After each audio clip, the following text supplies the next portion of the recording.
Acá escribí un resumen de lo que vimos la clase pasada. Los cuerpos rígidos son sistemas de partículas muy vinculadas, con 6 grados de libertad. El sistema, el resto están todas eliminados por los vínculos que hay entre ellas. Es común y es útil describir a veces el movimiento en términos de un sistema de referencia inercial agarrado al laboratorio y a veces también a un sistema de referencia agarrado al cuerpo rígido, solidario al cuerpo rígido se llama, con origen en un punto del cuerpo rígido y que en general es un sistema no inercial porque el cuerpo rígido está haciendo sus movimientos con respecto al sistema inercial, puede estar rotando, acelerado en general, etc. Lo primero que vimos del cuerpo rígido es que un cuerpo rígido tiene un campo de velocidades. Todos los puntos del cuerpo rígido satisfacen esta relación que hay acá. Esto es prácticamente equivalente a la definición del cuerpo rígido. Un cuerpo rígido es algo que satisface eso. Entre dos puntos cualesquiera del cuerpo rígido, P y Q. Pueden no ser puntos materiales del cuerpo rígido, pero tienen que satisfacer los vínculos, ¿no? O sea, no tienen que moverse, no tienen que cambiar sus posiciones con respecto a los otros puntos del cuerpo, los puntos materiales. Y esto me da una relación entre las velocidades de esos puntos, cualesquiera,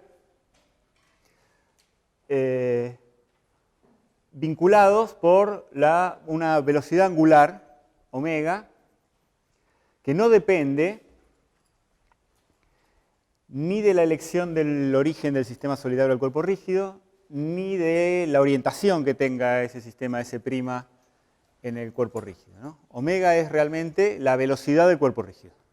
Si yo cambio el punto O' porque en la mitad de la resolución de un problema me doy cuenta que tengo que ir a otro, omega es la que tengo. Por supuesto, es un vector, así que si quiero sus componentes, descomponerla en un sistema o descomponerla en otro sistema me da distintas componentes, pero como vector es una característica del cuerpo rígido. Y el vector este es un vector posición que me da la posición del punto P desde el punto Q. Esto es importante escribirlo bien, porque si uno lo escribe al revés tiene un signo de diferencia y no vale. Este es el vector que va de Q a P, tiene la cola en Q y la punta en P. Usando estas poquitas cosas de la cinemática del movimiento de un cuerpo rígido, pudimos escribir la energía cinética y nos encontramos con que tiene 3 términos.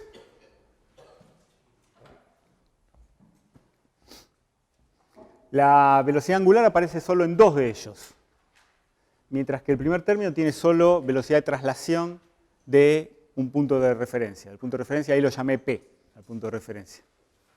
Para no ponerle O, como lo llamamos la clase pasada, porque ahí O le puse al que está en el sistema inercial. Pero hay una cosa que es importante decir, no lo escribí acá, tal vez vale la pena que quede escrito. T es un escalar. Así que T tampoco depende ni de la elección de O' ni de la elección de S'. T es un escalar, T no depende de la elección de las coordenadas que hagamos.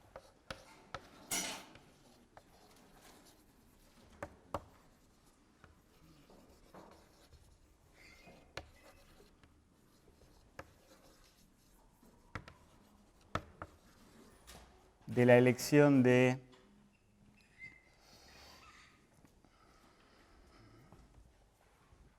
punto P.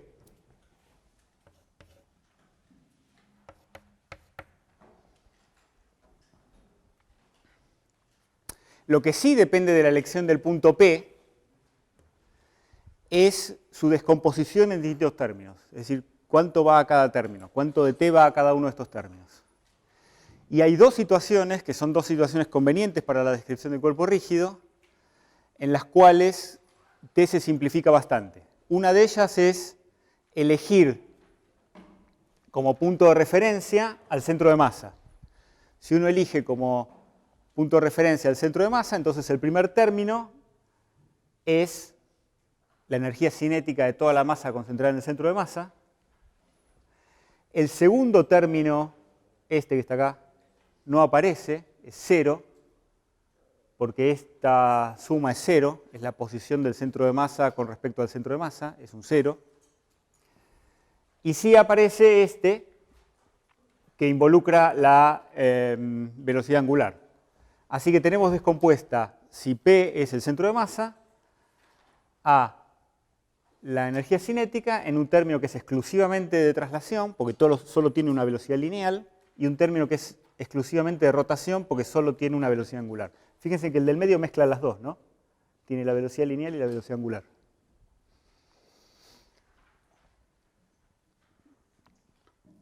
La otra elección posible que simplifica la forma que tiene la energía cinética es elegir como punto de referencia a un punto quieto del cuerpo rígido. Por ejemplo, si el cuerpo está apoyado, si está colgado, hay un punto quieto con respecto al sistema S, al sistema inercial, ¿verdad? Porque si pasa eso, entonces la velocidad del punto P es 0 y los dos términos que tienen velocidad lineal se anulan y solo queda pura rotación. Claro, si el cuerpo está apoyado o si está colgado, el movimiento es pura rotación, así que la energía es pura energía de rotación.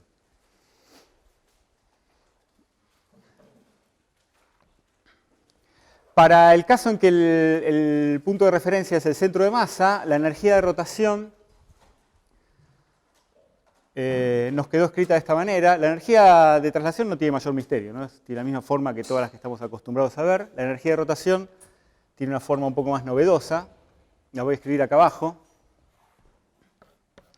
Y la voy a tratar de manipular un poco para tratar de interpretar los términos que aparecen.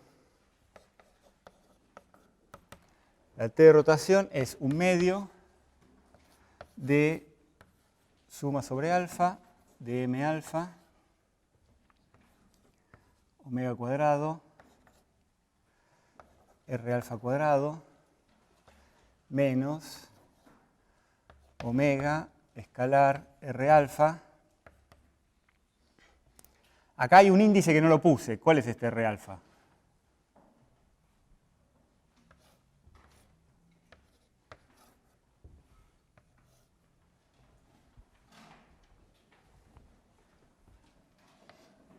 Bueno, ahora van a empezar a verlo.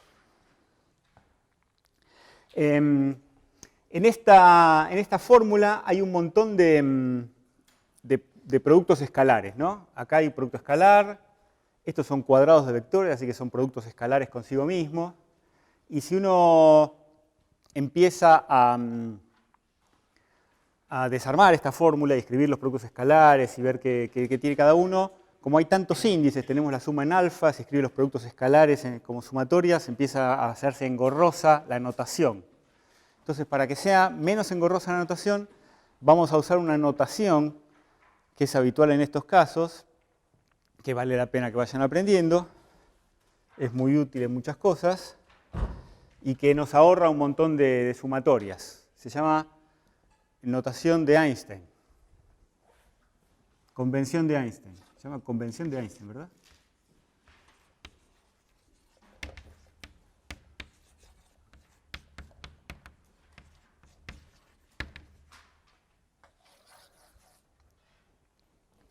Dice que cuando en un término aparecen índices repetidos, hay que sumar sobre todos los índices repetidos en todos los valores que tengan esos índices.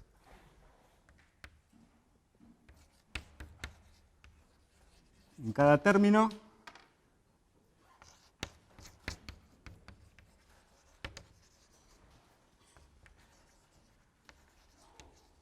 sumar sobre los índices repetidos.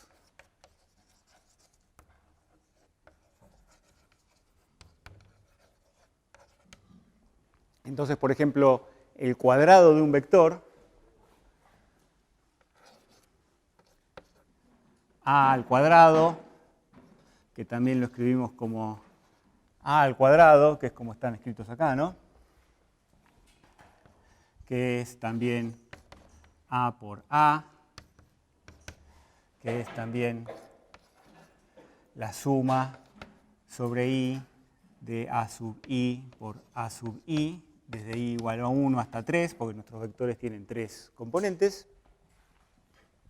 Esto lo escribimos en esta convención como AI. Esto acá inclusive, fíjense, acá uno podría hacer así, pero acá no. Porque si pongo AI cuadrado me pierdo el índice repetido, así que hay que dejarlo así, ¿no? Acá tengo i repetido, donde me aparezca a sub i por a sub i, significa que tengo que sumar, esta es la convención, sobre todos los valores de i. Entonces, vamos a escribir esta expresión usando la convención de Einstein.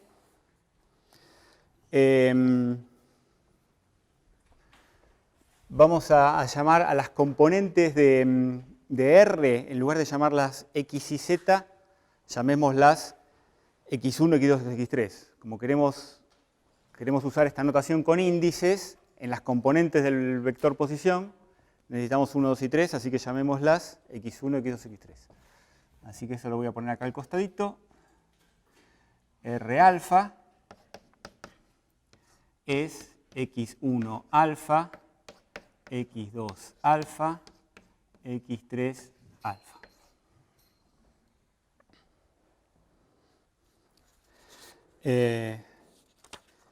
Entonces,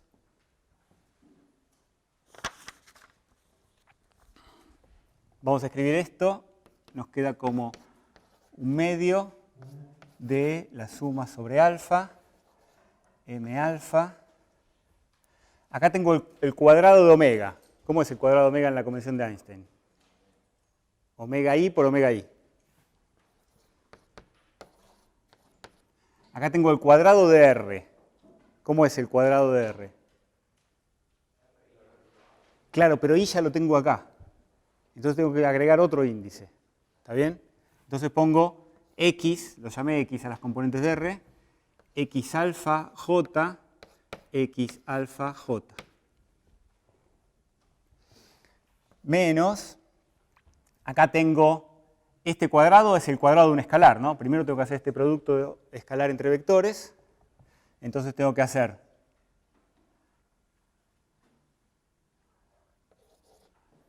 omega i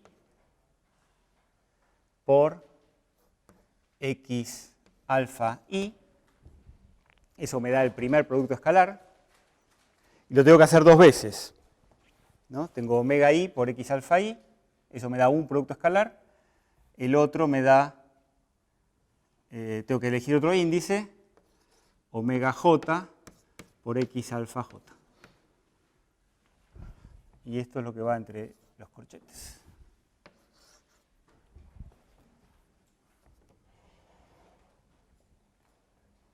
Es un poco complicado acostumbrarse, pero a la larga uno termina ahorrándose dolores de cabeza al ahorrarse notación, ¿no?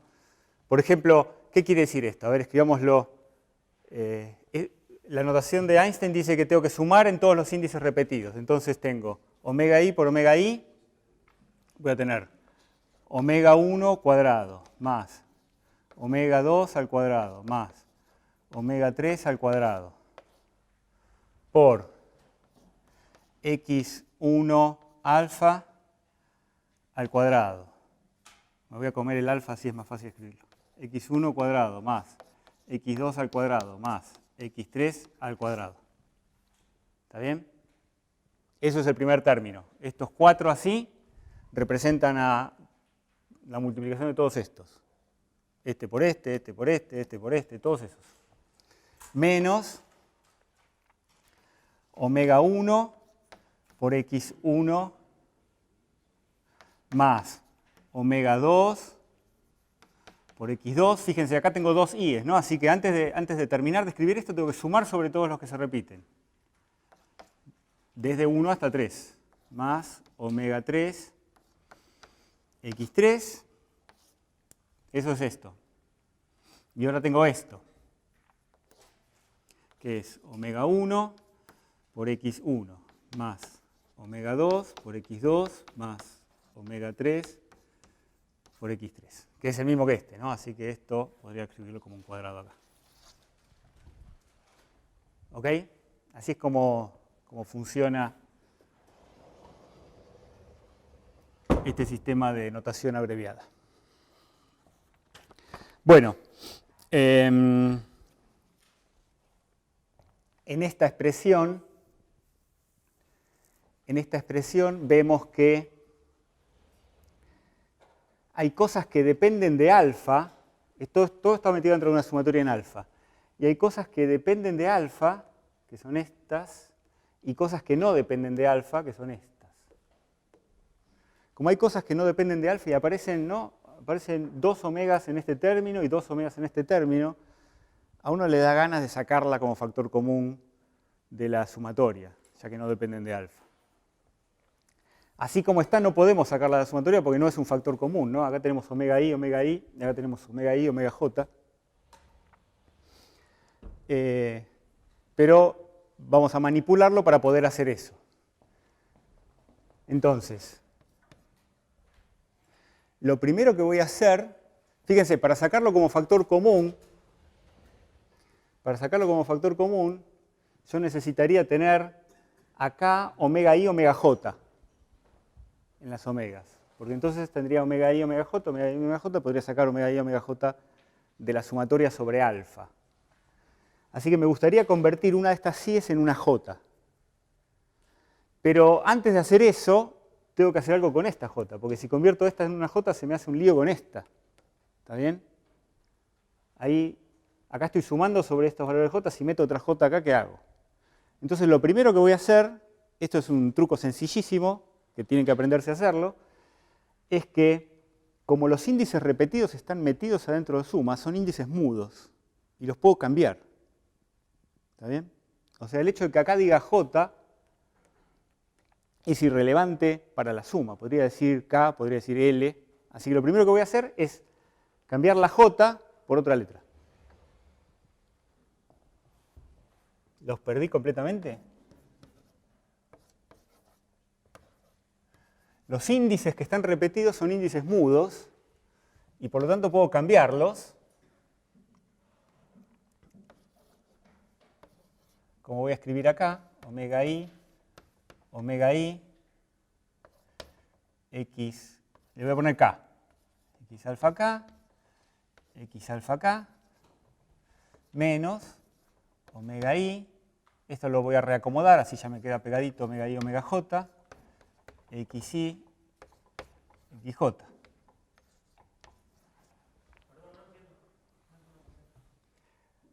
¿No entendés por qué lo cambié o no entendés qué pasó? ¿Para qué lo cambié? Porque si yo logro cambiar esta i en una j, lo voy a mostrar acá directamente.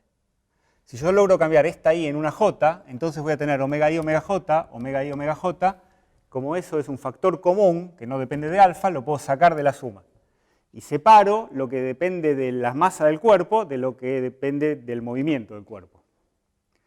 Para hacer eso tengo que convertir la i en una j. Pero j ya la tengo usada en este término. ¿Está bien? Entonces no puedo convertir esta i en una j y que no pase nada. Porque si agrego una j acá, entonces me da una expresión distinta. No me da esto, ¿no? Entonces lo primero que hice fue cambiar esta j por k. Fíjense que así como está escrito, si uno aplica la convención de Einstein y se fija cuáles son explícitamente los términos, dan estos mismos, ¿no? Porque omega i por omega i me da omega 1 cuadrado más omega 2 cuadrado más omega 3 cuadrado. Xk por xk me da esto. No importa que el índice sea j o que sea k. ¿Está bien? Si yo hubiera cambiado esta i por una j como voy a hacer ahora y dejado j acá, no me queda este mismo término, ¿no? Porque me hubiera quedado factores acá que hubieran sido omega 1 por x1 cuadrado más omega 2 por x2 cuadrado, y eso no es lo que tengo arriba. ¿Se entiende? Eso se dice que los índices son mudos. Los índices estos que están duplicados, como están adentro de suma, son índices mudos y uno puede cambiarlos, igual que los cambiaba cuando tenía una sumatoria.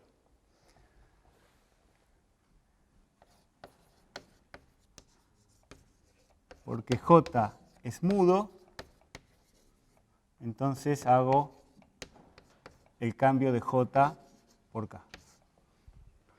En cada término puedo hacer eso. Por supuesto no puedo cambiar uno solo de ellos, ¿no? Tengo que cambiar los dos. Acá tengo J y J, entonces acá tengo K y K. Entonces mírenlo, se puede ver de memoria, que el resultado de esto es el mismo que este, que era el resultado de lo de arriba. Y ahora voy a cambiar esta I por una J. ¿Cómo se hace eso? Es otro truquito que tienen que aprender. ¿Cómo se cambia un índice por otro? Con una delta. Si yo acá pongo omega J por delta IJ, ¿conocen este símbolo? No sé si había aparecido ya.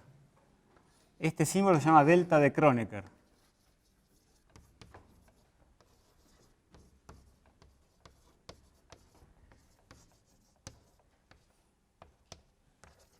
Delta IJ es igual a 1 si I es igual a J y a 0 si I es distinto de J.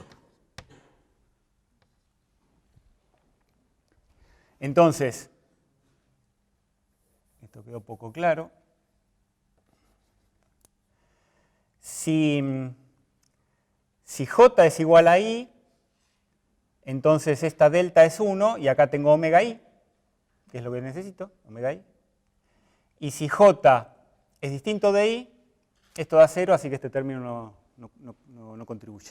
O sea, el único que contribuye es el que tiene J igual a I, que es de donde salí. ¿Está bien?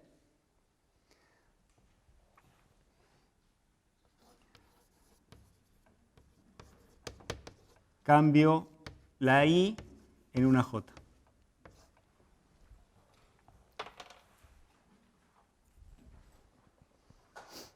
Son pequeños truquitos de manipulación algebraica que uno va aprendiendo a metérselos en los bolsillos para usarlos cuando los necesita.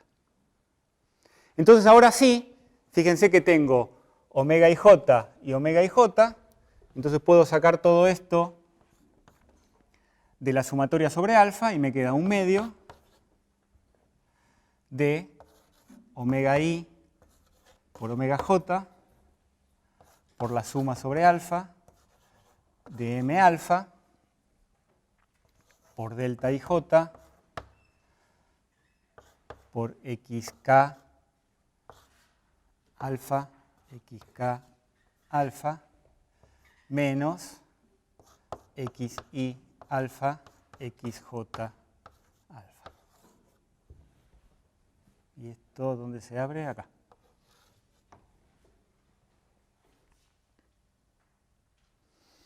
Así que ahora en esta expresión tengo esto,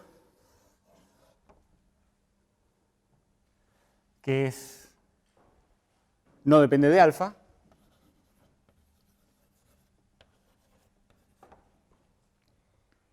es puramente cinemático.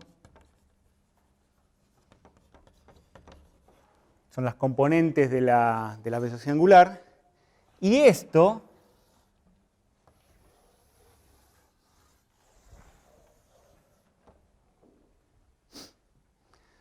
esto que fíjense que no depende del movimiento del cuerpo, ¿no?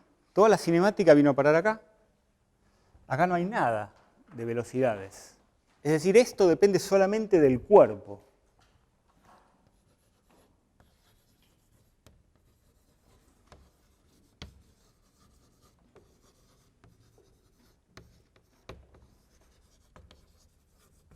No depende del estado de movimiento.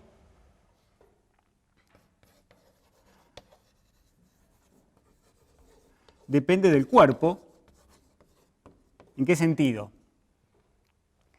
Depende de dónde están las masas, de la distribución de masas alrededor del centro de masa, porque estas son las posiciones de cada una de las de las partículas que componen el cuerpo respecto del punto P, que es el centro de masa. De la distribución de la masa alrededor del centro de masa.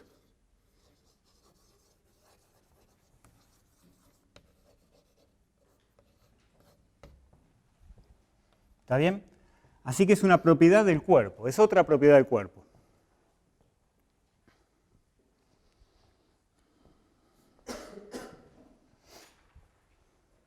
¿Cómo se llama esta propiedad del cuerpo? Esta propiedad del cuerpo se llama tensor de inercia. Lo llamamos I mayúscula.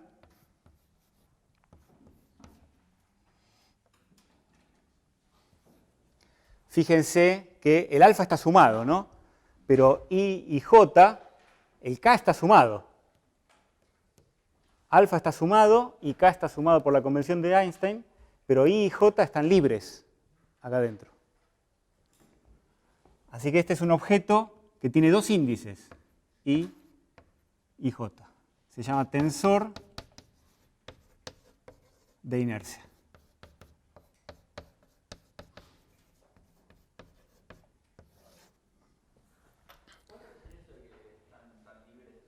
Sí.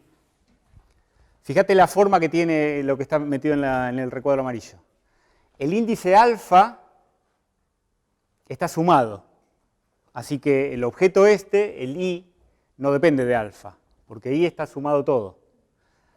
K también está sumado todo, porque esto es un término que tiene un índice repetido, y la convención de Einstein dice, donde hay índices repetidos tengo que sumar sobre todos esos índices. Así que este objeto tampoco depende de K, pero I y J aparecen sueltitos acá. En este término no aparece ni I repetido ni J repetido, aparece XI por XJ, ¿está bien? Así que I y J no están sumados en esto. Por supuesto estaban sumados arriba, ¿no? Donde aparecía I, JJ.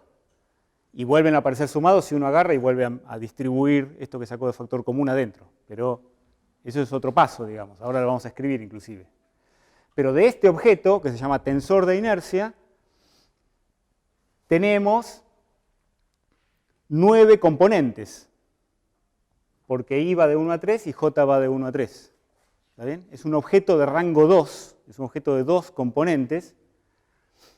A diferencia de un vector que tiene 3 componentes, este es un objeto de rango 2. Desde todo punto de vista práctico, nosotros lo vamos a considerar como una matriz de 3×3.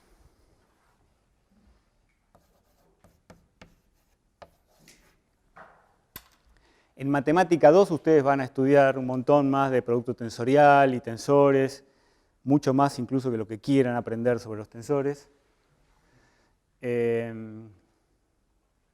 Pero para los propósitos de este tema es suficiente pensar a este objeto, que tiene 2 índices, como una matriz de 3×3.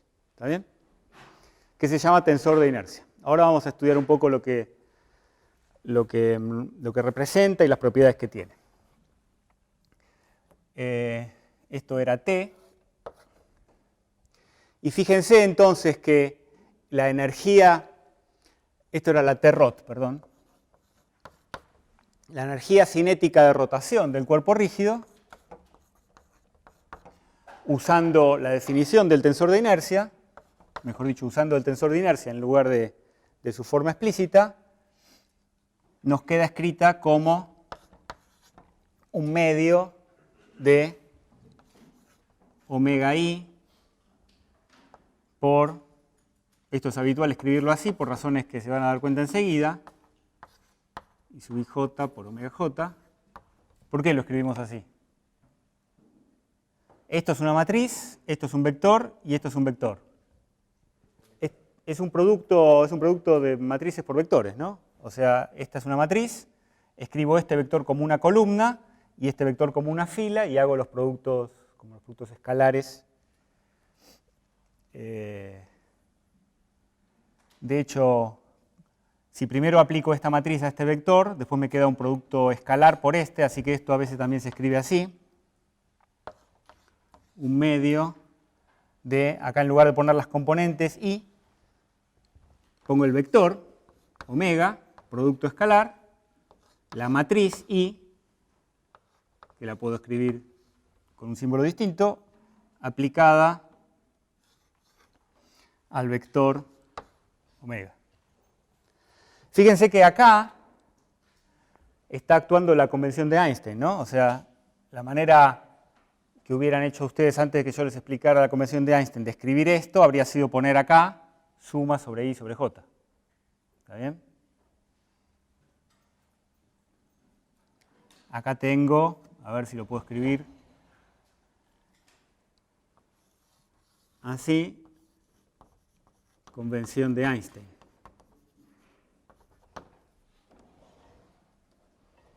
¿Verdad? La T no tiene índices, así que estos índices tienen que desaparecer. Desaparecen porque tanto el I como el J están repetidos.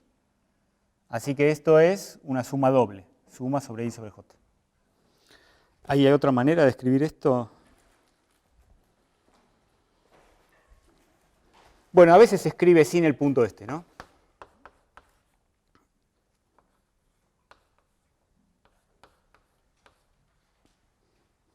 Esta es la manera naif de hacerlo como si esto fuera una matriz aplicada a un vector, pero como tensores se escribe así directamente. La energía de rotación es omega, 1 medio omega I omega. De todas esas maneras me van a ver a mí escribirlo y lo van a encontrar en los libros y lo pueden usar ustedes también. Voy a escribir por último, ya que tengo un pedacito acá, la primera de las formas aquellas, pero de manera extendida. Esto es una suma doble sobre I y sobre J, desde 1 hasta 3, de omega I por I sub IJ por omega J. Y por supuesto el orden en que escribo estos términos acá adentro es irrelevante. Yo podría poner omega I, omega J, I sub IJ, o de la manera que se les ocurra, da el mismo resultado. Entonces, bueno, ya nos hemos encontrado con el tensor de inercia. Vamos a escribirlo explícitamente.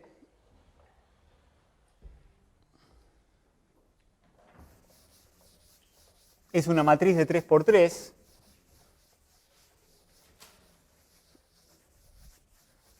Así que en principio tiene 9 términos.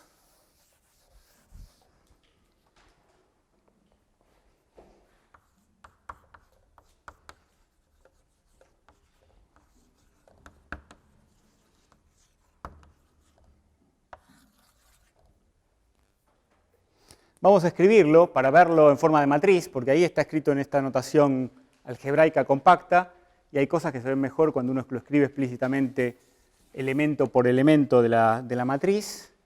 Si no me equivoco, es más fácil escribir primero las diagonales.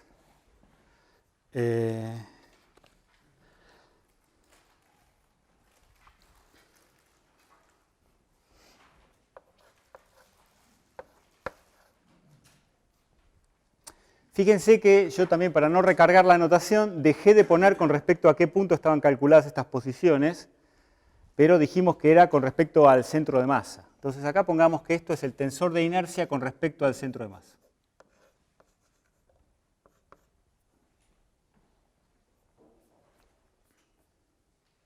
¿Lo tienen presente eso? Eso fue lo que les pregunté antes y que nadie me contestó. Estos vectores que están acá, que les puse solamente alfa, es la posición de cada pedacito de masa del cuerpo medida con respecto a algo. ¿Con respecto a qué? Con respecto al punto que elegimos de referencia. Y yo ahí dije, sea el centro de masa. Dejé de escribirlos para no tener tantos índices que se vuelve difícil de escribir y de entender. Recuperemos eso para decir que lo que tenemos definido acá es el tensor de inercia del cuerpo con respecto al centro de masa, a su centro de masa. Entonces, empecemos por las diagonales, me parece que conviene.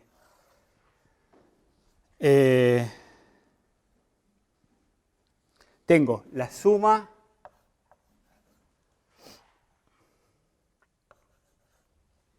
voy a ir escribiendo cada vez menos, ahora ni siquiera voy a escribir la alfa. La suma de las masas ¿Y qué es lo que tengo ahí?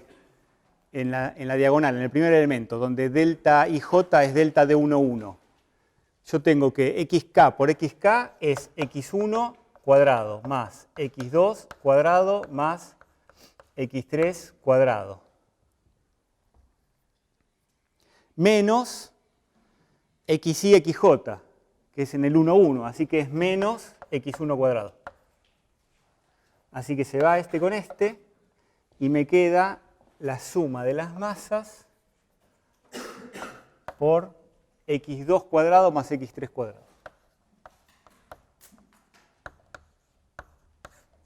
Eso es lo que está en la posición 1, 1 del tensor de inercia. ¿Ok? ¿Qué estará entonces acá en la posición 2, 2 del tensor de inercia? La suma sobre las masas. Y acá va a haber un término parecido a este, donde ¿cuál es el que eliminé? El 2, 2. Entonces va a estar el 1, 1 y el 3, 3. El x1 cuadrado más el x3 cuadrado. Y de manera similar, en el 3, 3 va a estar la suma sobre las masas. Y acá el que desaparece es el 3, así que va a estar el x1 cuadrado más x2 cuadrado.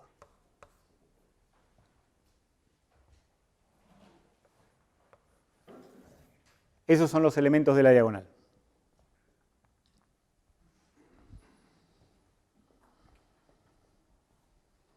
Y fuera de la diagonal, acá tengo el módulo de r al cuadrado, pero fuera de la diagonal, por ejemplo en el 1, 2, la delta 1, 2, ¿qué hace? Me da un 0. Así que fuera de la diagonal, todos estos términos no están. Los únicos que están son los negativos. Entonces, fuera de la diagonal, tengo la suma de las masas con signo menos. Quedó muy pegado, no quiero que se confundan. Menos la suma sobre las masas. Acá es el 1, 2. x1, x2.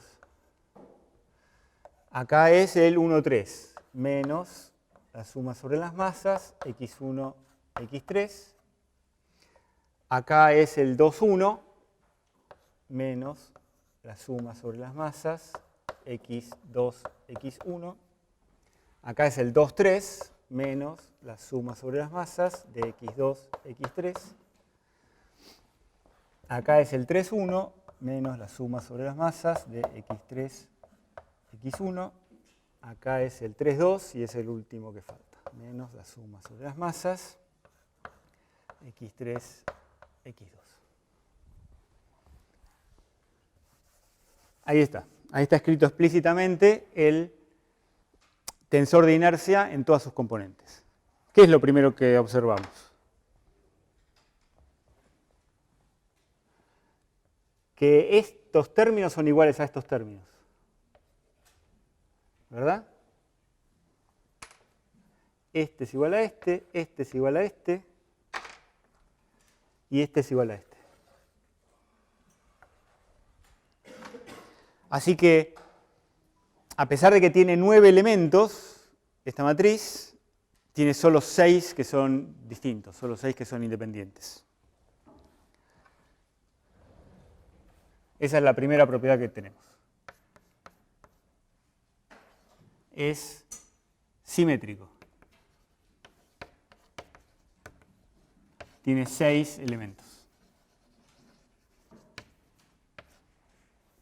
6 elementos de los 9 son independientes.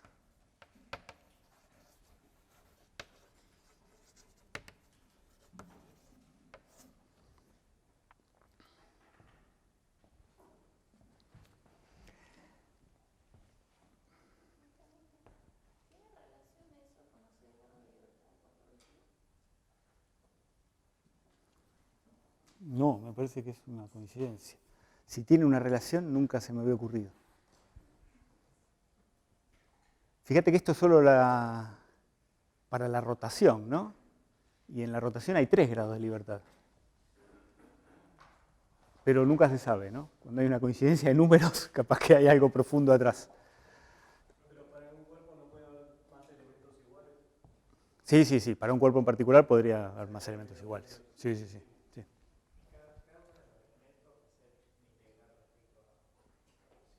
Eso es lo que venía a continuación. Todos los elementos, el tensor este es aditivo, es extensivo, porque todos los elementos son sumas sobre las masas.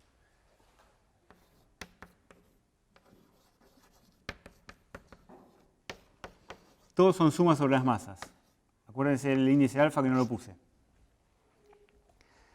Es decir, si yo tengo un cuerpo con una distribución de masas o un sistema de partículas conectadas por varillas rígidas, de manera que me forman un sistema rígido, y tiene un tensor de inercia, y agarro cada una de las masas y la reemplazo por otras masas que tengan el doble de valor, entonces el tensor de inercia es el doble. ¿Está bien? Es eso. Si agarro dos y los pego, esas cosas. Y la otra cosa, alguien dijo reemplazar por integrales. Yo esto lo vengo escribiendo con sumatorias, porque la verdad que es más fácil escribirlo, pero si uno en lugar de tener masas individuales tiene una distribución continua de masas, lo único que hay que hacer es en estas sumatorias reemplazar todos los lugares donde dice suma sobre las masas, reemplazarlo por una integral de volumen de la densidad de masa.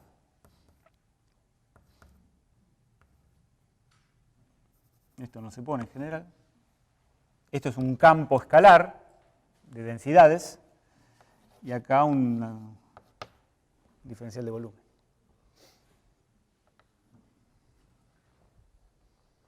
En general las escribimos así. Ustedes en análisis 2 muchas veces esto lo deben haber escrito así.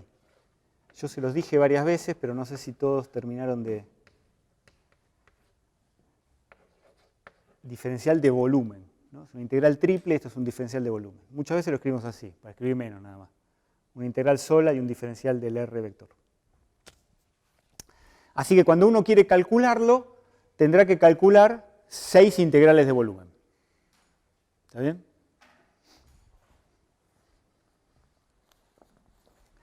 Los elementos de la diagonal del tensor de inercia se llaman, mírenlos, ¿qué son? De física 1. Son los momentos de inercia. En física 1 los llamábamos momentos de inercia. Fíjense que son una parte de los elementos del tensor de inercia, son los de la diagonal.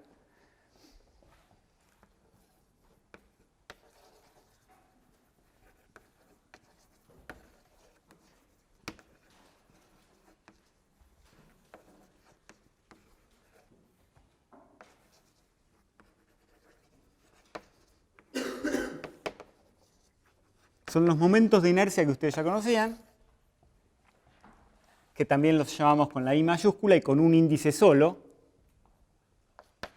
El I11 es el I1, es el momento en uno de los ejes. El I22 es el I2. El I33 es el I3. Esto es la suma sobre las masas del x1 cuadrado más x2 cuadrado, para escribir uno y los otros por el estilo. Sí.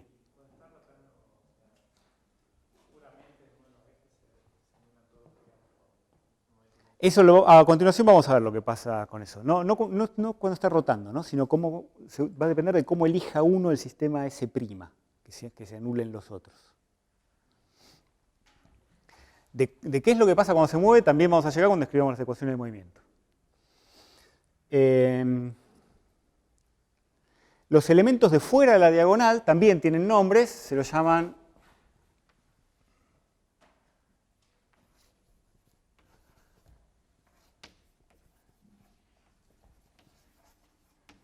nombres mucho menos usados que momentos de inercia. Los de fuera se llaman momentos centrífugos.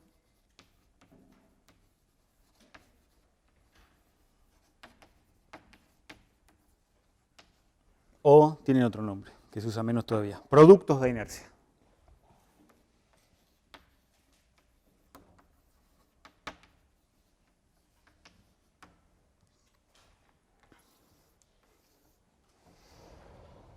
Nombres que ya nadie recuerda.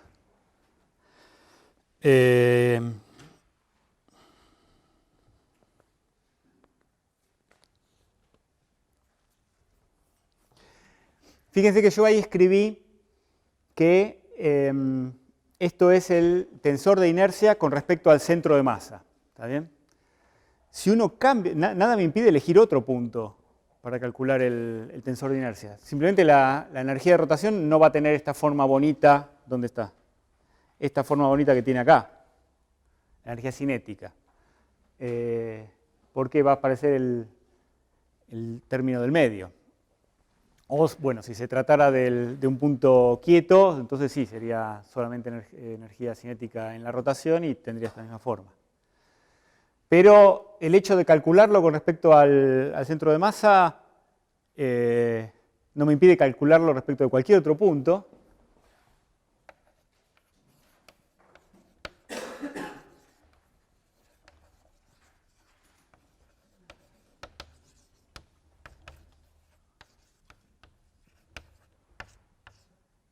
El tensor con respecto al punto O y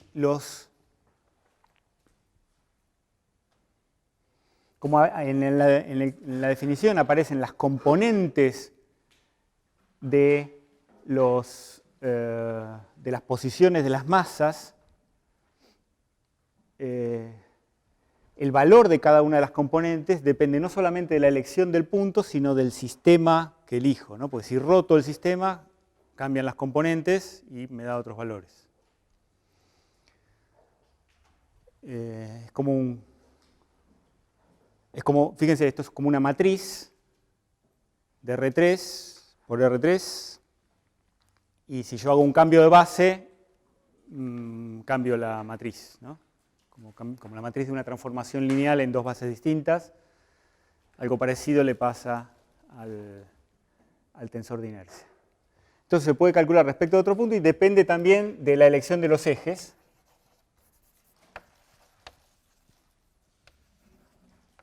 El valor de los elementos depende de la elección de los ejes.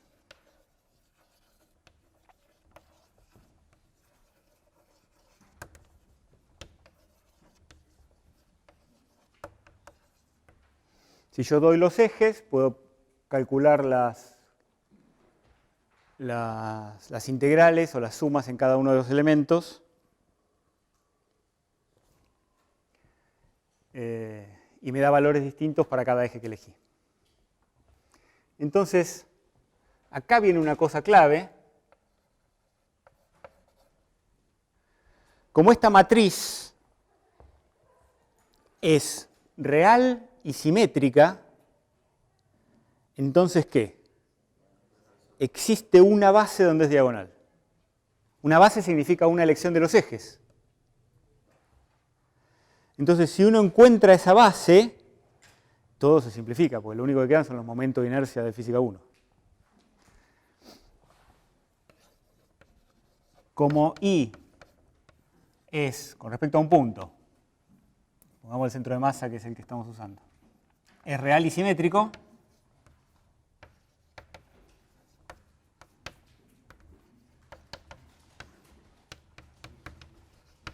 existe una base significa unos ejes, donde es diagonal.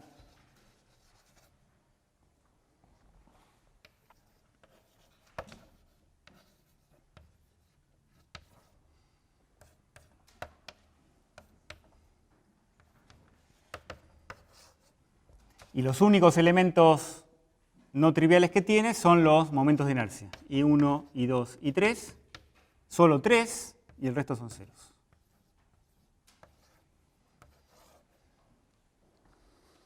¿Siempre va a ser mirándolo del centro de masa eso? No, en cualquier punto. Pongamos punto P.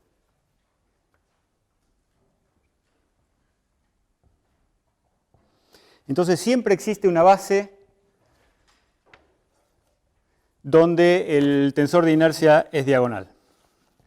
Los ejes de esa base se llaman ejes principales de inercia, ejes principales del cuerpo.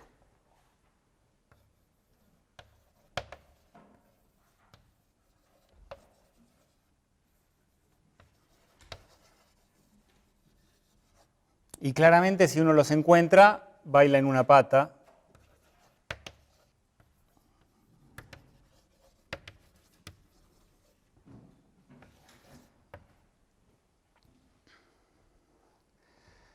Si un cuerpo tiene, si es homogéneo y tiene simetrías geométricas,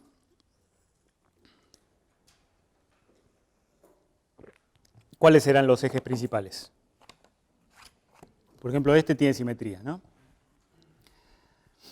Tenemos un eje de simetría así, el eje de la rueda, y otros dos ejes, uno así y otro así. Si el cuerpo tiene distribución homogénea de masas y tiene simetría geométrica, entonces los ejes principales son los ejes geométricos. Así que para cuerpos como los que estuvimos usando en las demostraciones, un cono, un cilindro, una esfera, etc., los ejes principales, que son los que conviene elegir para escribir el tensor de inercia, porque el tensor de inercia queda diagonal, son los ejes geométricos. Eso vamos a ponerlo. Si el cuerpo, es importante que sea homogéneo, ¿no?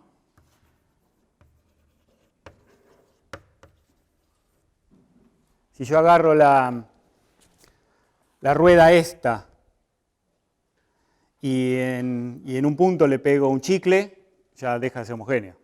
¿Está bien?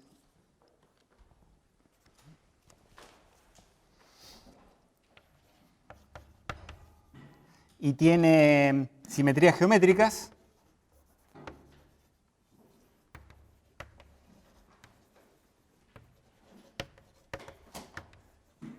Los ejes principales son los ejes de simetría.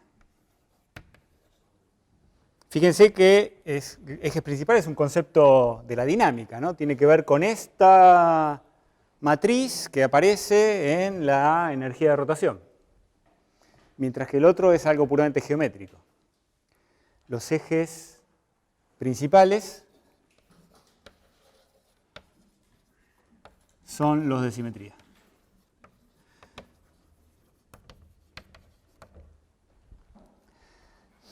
Eso si el objeto es simétrico, pero es importante tener siempre presente que aunque el objeto no sea simétrico, por esta propiedad algebraica de I, que es real y simétrico, entonces siempre existe esa base que diagonaliza el tensor de inercia, ¿no?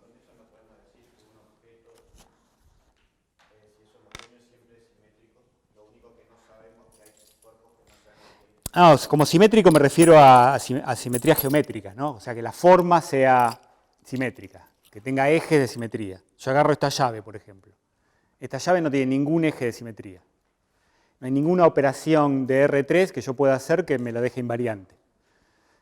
Sin embargo, desde el punto de vista dinámico, existen tres ejes, que son ejes principales de la llave, y en esos tres ejes, cuando me escribo el tensor de inercia, es diagonal. O sea, cualquier cuerpo, aunque no tenga simetrías geométricas, tiene ejes principales.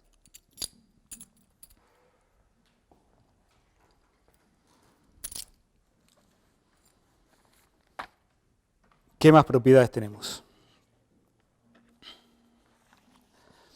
Antes de seguir con alguna otra propiedad más, fíjense que en la base de los ejes principales, la energía de rotación adopta una forma. ¿Para qué sirve esto? Para que la energía de rotación quede más simplificada, ¿no? La energía de rotación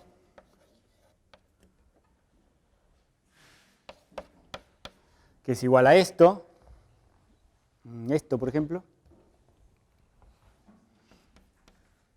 un medio de omega, y acá tengo que poner I1, I2, I3, 0, 0, 0, 0, 0, 0, por omega 1, omega 2, omega 3. ¿Y esto qué me da?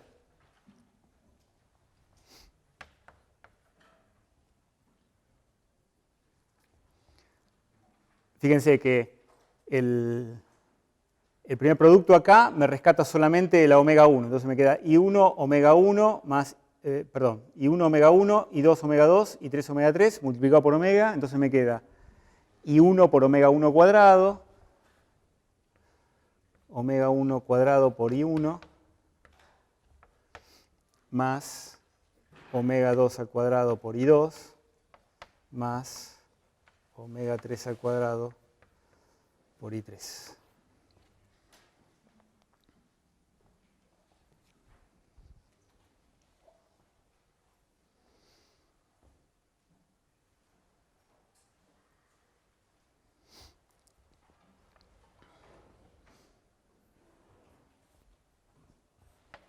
En ejes principales.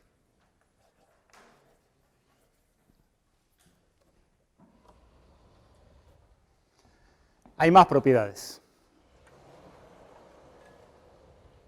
Las voy a escribir para que las tengan presentes. No es necesario ni demostrarlas. En algunos libros deben estar demostradas. La suma de dos de ellos, de dos de los momentos de inercia, es mayor o igual que el otro momento de inercia. I1 más I2 es mayor o igual que I3.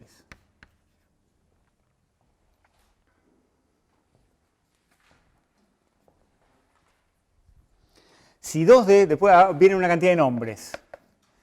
Si dos de ellos son iguales y distintos del otro, por ejemplo, si I1 es igual a I2 y distinto de I3, el cuerpo se llama un trompo o una peonza simétrica.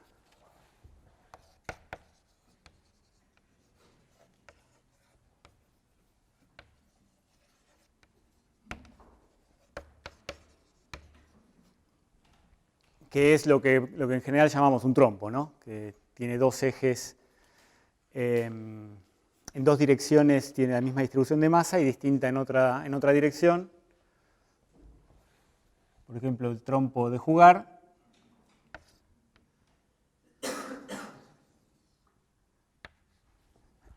Es un trompo simétrico. Si una pelota de rugby también es un trompo simétrico. Si los tres son distintos,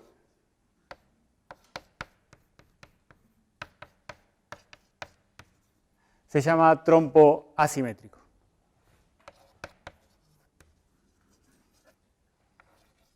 Y tienen peculiaridades de sus movimientos que vamos a estudiar en las próximas clases.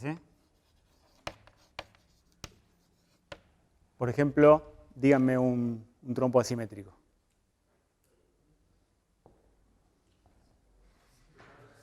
Casi todo. La llave, claro, la llave. Un teléfono que tiene las tres, es simétrico, ¿no? Pero tiene las tres direcciones distintas. Las tres dimensiones distintas.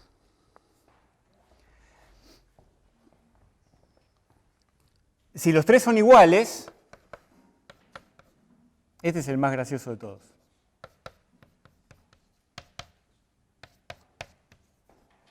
Se llama un trompo esférico. Es el que más nos gusta a los físicos teóricos.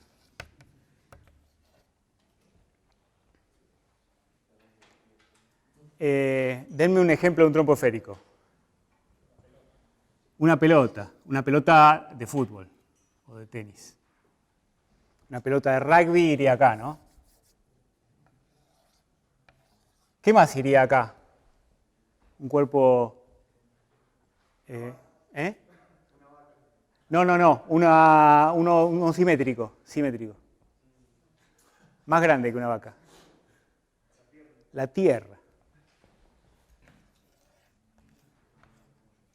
La Tierra es un trompo como cuerpo rígido, si bien no es del todo rígido. No, a mí este es el que me resulta más gracioso porque no solo una esfera es un trompo esférico, sino que inesperadamente un cubo es un trompo esférico. Como cuerpo rígido, un cubo es lo mismo que una esfera. Es increíble.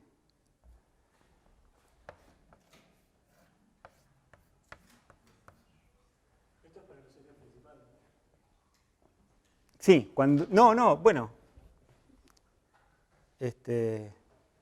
Si los tres momentos de inercia son iguales, el esférico, todos los ejes son principales, ¿no? Así que no importa cómo lo orientes. Si es plano, como este que uso para mostrar, entonces I3 es I1 más I2, es un caso particular de esto.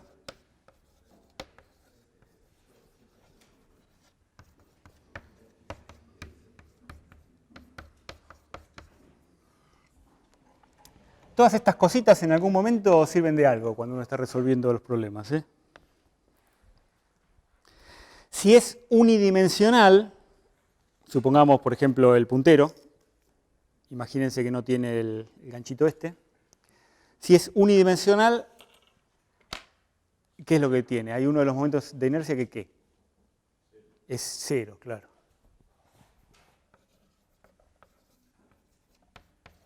Porque si tomo uno de los ejes a lo largo del eje donde está distribuida la masa, hacia los costados no hay masas, entonces todas esas integrales dan cero. Así que el I3 da cero, pónganle. El I3 es igual a cero. Y los otros dos son iguales.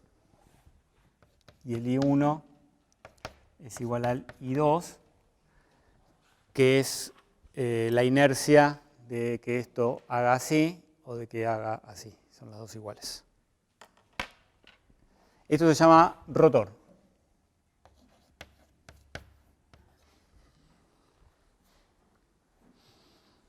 Bueno, a continuación vamos a hacer un ejemplo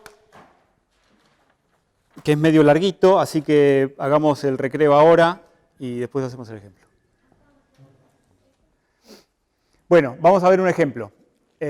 Una rueda en un medio caño esférico de radio R, la rueda de radio A, rodando sin deslizar sobre la superficie del medio caño. Una rueda de masa M.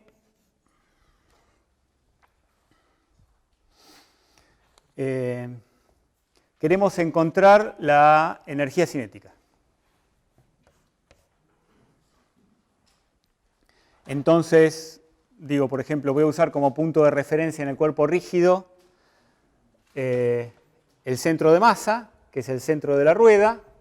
Entonces la energía cinética me va a quedar escrita en la energía cinética de traslación del centro de masa. A veces la escribimos así, como T subcentro de masa, más la T de rotación alrededor del centro de masa. Y estas dos son las que quiero averiguar. ¿De qué va a depender la energía de traslación? ¿Se acuerdan las fórmulas que estaban en este pizarrón?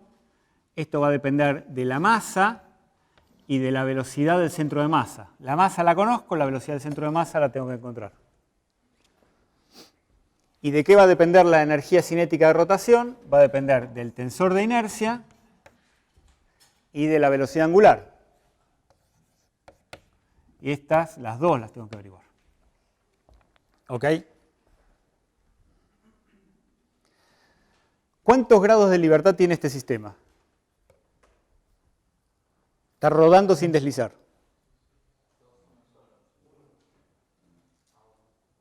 El que dijo 2 dijo A1, 1. ¿Es 1? Es 1. Esto tiene 1 grado de libertad. Así que mejor que nos quede una sola velocidad generalizada en la energía cinética, porque esto tiene 1 grado de libertad. Así que a pesar de que acá tengo V y omega, y parece que tengo un montón de velocidades, me tiene que quedar una sola.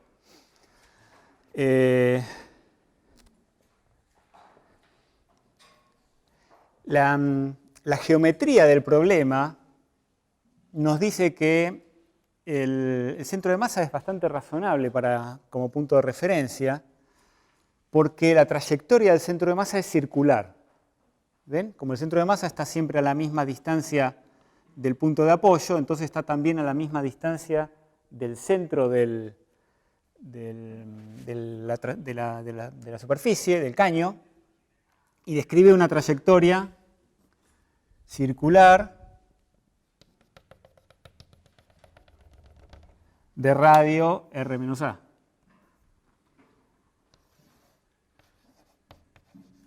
Esta es la trayectoria del centro de masa. Entonces, como describe una trayectoria circular, ¿cuáles son las coordenadas piolas para describirlo? Coordenadas polares desde el centro del half-pipe. Entonces, el half-pipe está fijo en el laboratorio, así que este es el sistema S, con un origen acá. Y lo que vamos a elegir entonces son coordenadas polares con un ángulo que lo medimos, este es el eje X, este es el eje Y, y el eje Z lo ponemos por adelante, y el ángulo este es el ángulo φ de polares.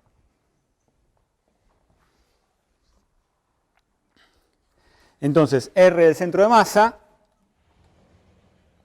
estamos apuntando a encontrar esto.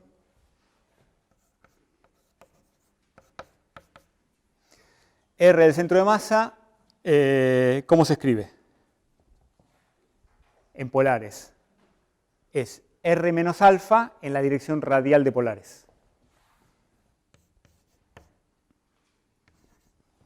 Vamos a poner acá polares. Implica R menos alfa, llamemos ρ versor a la dirección de polares, hacia allá. El radio de la pelota chiquita es un alfa por una. O es. Ah. No sé por qué lo cambié a griego, porque estaba pensando en esta ya. R menos A por ρ.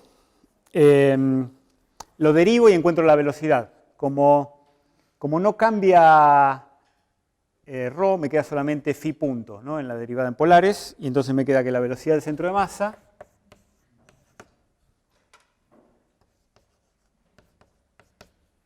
entonces es igual a R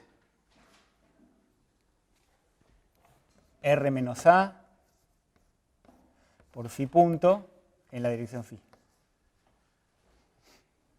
No es la velocidad tangencial en esta trayectoria circular. Y esto es todo lo que necesitamos para liquidar la energía de traslación, ¿no? La T del centro de masa, la T de traslación del centro de masa, es un medio de m por la velocidad del centro de masa al cuadrado, es igual a un medio de m por r menos a al cuadrado por φ punto al cuadrado.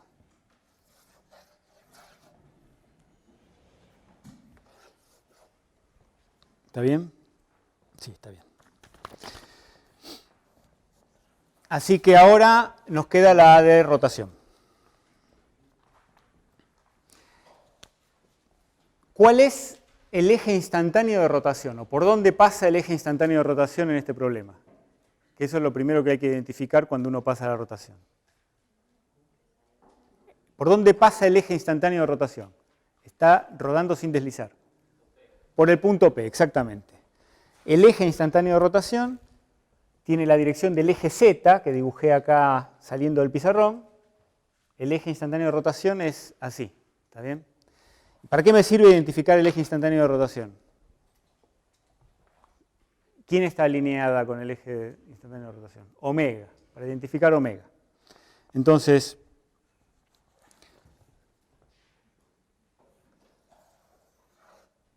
el eje instantáneo de rotación está acá, en el punto P, y omega,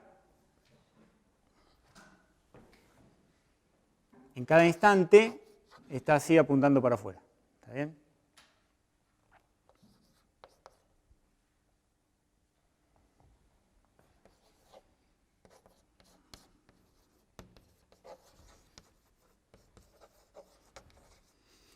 al eje de rotación que es perpendicular al dibujo.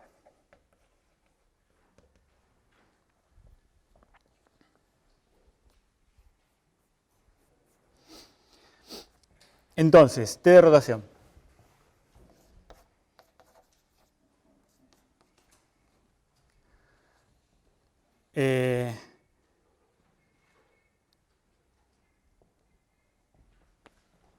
Me conviene usar ejes principales, porque en ejes principales la energía de rotación tiene una forma particularmente sencilla, es esta que está acá. Esto es una rueda, así que es fácil identificar los ejes principales, porque es simétrica. ¿Cuáles son los ejes principales de esa rueda? Uno de los ejes es el que es perpendicular a la rueda, por lo tanto coincide con la dirección Z.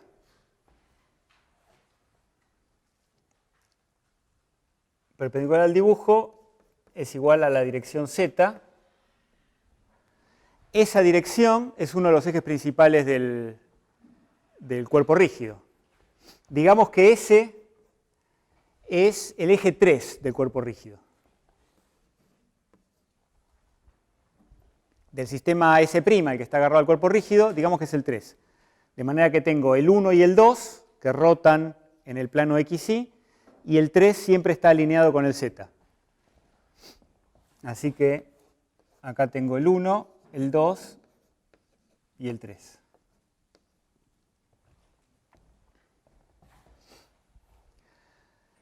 Así que la energía de rotación en ejes principales es esto, es un medio, voy a usar esto, ¿no? Para esto sirven los ejes principales, es igual a un medio de la componente omega 1 cuadrado por I1 más la componente omega 2 al cuadrado por I2 más la componente omega 3 al cuadrado por I3. ¿Y de estas cuántas sobreviven? Omega 1 y omega 2 son las componentes de omega en los ejes 1 y 2, pero omega está en la dirección Z, que es la dirección 3, así que omega 1 y omega 2 son 0. Esto es 0 y esto es 0. Así que solamente me queda un medio de omega 3 al cuadrado por I3. Ahora, necesito, estábamos usando como punto de referencia el centro de masa, ¿no? Así que acá me tendría que poner el centro de masa, centro de masa, centro de masa. Estos dos no los necesito porque están en términos que desaparecen, pero este sí. ¿De dónde saco los momentos de inercia del cuerpo rígido? Hay dos alternativas. O los calculo o los saco de una tabla. Hay tablas completísimas de momentos de inercia de cuerpos complicados, sencillos y complicados, así que en general uno los saca de una tabla, a menos que tenga que calcularlo explícitamente. Y en este caso es un medio de, ¿cuánto vale? ¿De dónde lo saqué yo? ¿Qué se imaginan? M por A cuadrado. ¿Alguien se lo acuerda de una rueda? Siempre hay alguien que se lo acuerda. Un medio de MA cuadrado. Yo no me lo acordaba, así que lo busqué en la Wikipedia.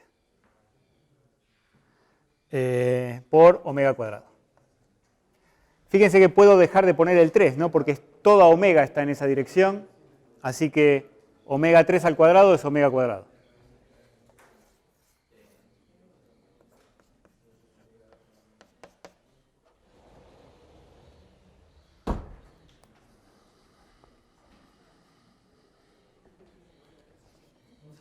Omega todavía nos falta, ¿no? No la calculamos.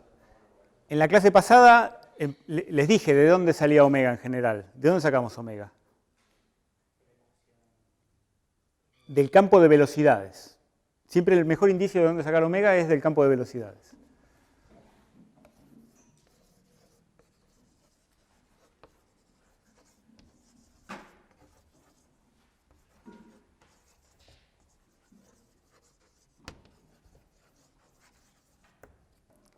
Acá tenemos el punto P, que es un punto de rodadura, así que tiene velocidad nula, así que nos conviene usar el campo de velocidades que relaciona la velocidad del punto P con la velocidad del centro de masa. ¿Está bien? Como la velocidad del centro de masa ya la calculamos, cuando escribimos esto inmediatamente nos sale omega. La velocidad del punto P es igual a 0, es igual a la velocidad del centro de masa más omega por el R que va del centro de masa a P. ¿Está bien? Entonces esto es igual a velocidad del centro de masa, la tenemos allá, R menos A por phi punto en la dirección phi, más omega, que es omega está toda, dijimos que eran polares, pero son como cilíndricas, ¿no? Porque omega la tenemos que poner en la dirección z, así que ponemos omega en la dirección z por el R que va del centro de masa a P. El R que va del centro de masa a P tiene tamaño A. ¿Y qué dirección? Voy a dibujar acá.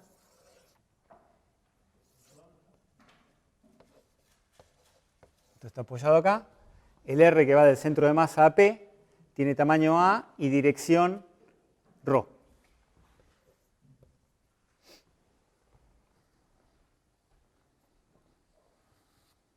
Así que, ¿esto qué me da? R menos A por phi punto en dirección phi más omega por A, y cuando hago z que está así, z está así, por ρ que está así, me da en la dirección phi. Así que la misma dirección que esto.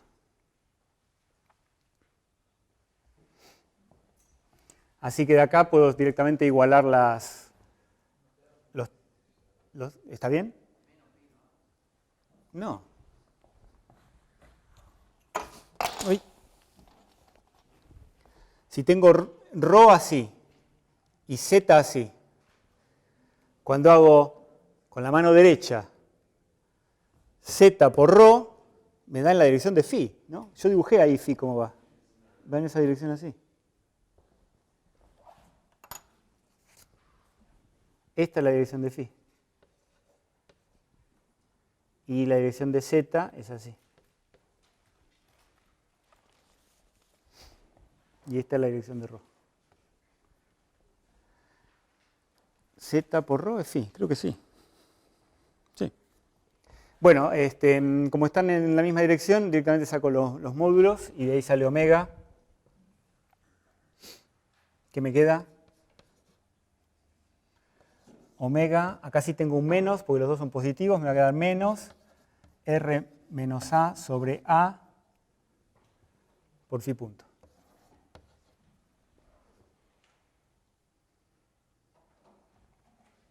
Así que acá tengo omega. Y uso esto en la velocidad, en la energía cinética.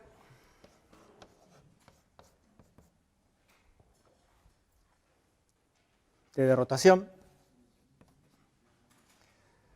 es igual a ¿qué? Un medio de m a cuadrado sobre 2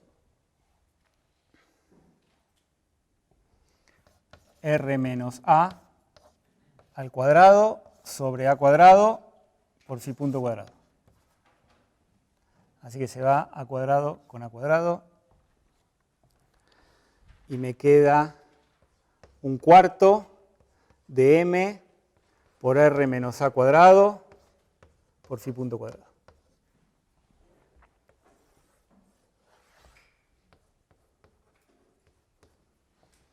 En definitiva,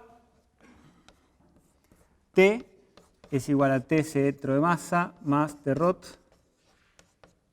es igual a, ¿dónde está el centro de masa? Un medio de m por r menos a al cuadrado, phi punto cuadrado, más un cuarto de m por R menos A al cuadrado, phi punto cuadrado. Tienen los dos la misma forma y distinto prefactor, así que es 1/2 más 1/4. Es 3/4.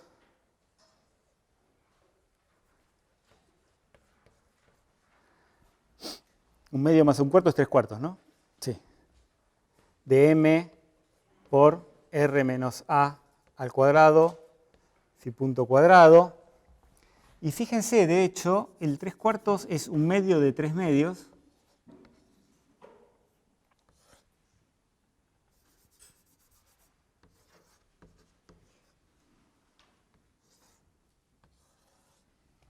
Bueno, fíjense dos cosas. Primero, nos quedó una sola velocidad generalizada. Check. Que era lo que habíamos dicho. Y por otro lado, tiene una pinta como de energía de rotación pura. Así que esto sería posible calcularlo de otra manera y que fuera una rotación pura. ¿Tiene sentido esto, lo que estoy diciendo? ¿Es una rotación pura el movimiento este? De P, con respecto al punto de apoyo. Con respecto al punto, es un punto quieto. El punto P es un punto quieto. Y dijimos la clase pasada y en el repaso de hoy, que cuando usamos como punto de referencia un punto quieto, la energía es rotación pura. Así que si en lugar de plantearlo en el centro de masa, lo hubiéramos planteado con respecto al punto P, lo único que en lugar de usar el tensor de inercia en el centro de masa, tendríamos que usar el tensor de inercia en el punto P. Si hiciéramos eso, tendríamos que obtener directamente este resultado. Entonces, se plantea muchas veces la cuestión de, uno saca de una tabla, los que están en la tabla de la Wikipedia o de los libros, son los momentos de inercia, los tensores de inercia con respecto al centro de masa. Y a veces a uno le interesa con respecto a otro punto del cuerpo rígido. Como yo les dije, se puede calcular, haciendo esas cuentas, con respecto a cualquier punto. Entonces uno puede calcularlo con respecto a cualquier punto. Ahora, hay un teorema, llamado teorema de Steiner, que relaciona el momento, el tensor de inercia calculado con respecto al centro de masa, con el tensor de inercia calculado con respecto a cualquier otro punto que se encuentra a lo largo de los ejes principales. A veces se llama teorema de los ejes paralelos, porque uno agarra el sistema S' y lo mueve a lo largo de uno de los ejes principales sin cambiar la rotación de los ejes. ¿Está bien? Así que vamos a ver ese teorema para ver cómo se pueden relacionar el tensor de inercia en un punto con el tensor de inercia en el centro de masa, que es el que uno tiene en las tablas. El teorema de Steiner relaciona, como les dije recién, los momentos de inercia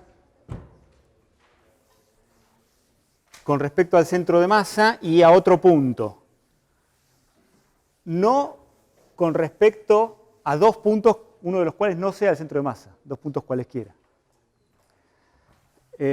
A veces a uno le interesa eso, y en ese caso lo que tiene que hacer es usar el teorema de Steiner dos veces pasando por el centro de masa, de un punto al centro de masa y del centro de masa al otro punto, o demostrar su propio teorema que relacione esos dos puntos que a uno le interesan. Ninguna de estas cuentas es complicada, ¿no? Así que tienen unos nombres medios así rimbombantes, pero son cuentas sencillas.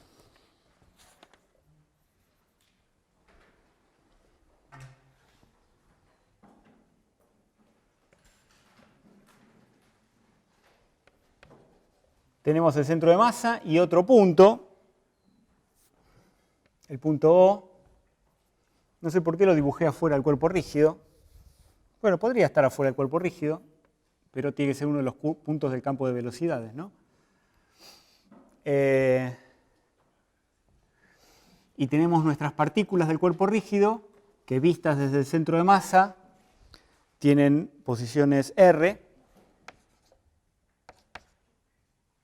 las que llamamos alfa, indexamos alfa, vistas desde el centro de masa tienen posiciones R y vistas desde otro punto tienen otras posiciones, que las he llamado R'. Entonces, está claro, cuando uno lo dibuja así, que los momentos de inercia y el tensor de inercia dependen del punto donde hago la referencia, porque estoy sumando sobre las posiciones de cada una de las partículas, y esas posiciones son distintas vistas del centro de masa que vistas desde otros puntos, ¿no? Por esta razón así geométrica es que los momentos de inercia dependen del punto, ¿no? Así que el teorema de Steiner me permite vincular estas dos cosas. La posición de uno de los puntos con respecto al otro, del centro de masa con respecto a O, la vamos a llamar A, que es el vector que va de O al centro de masa. Este es el vector A.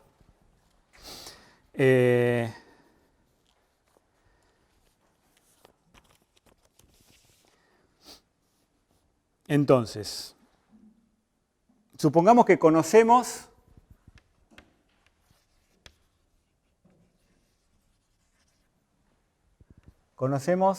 I del centro de masa en una base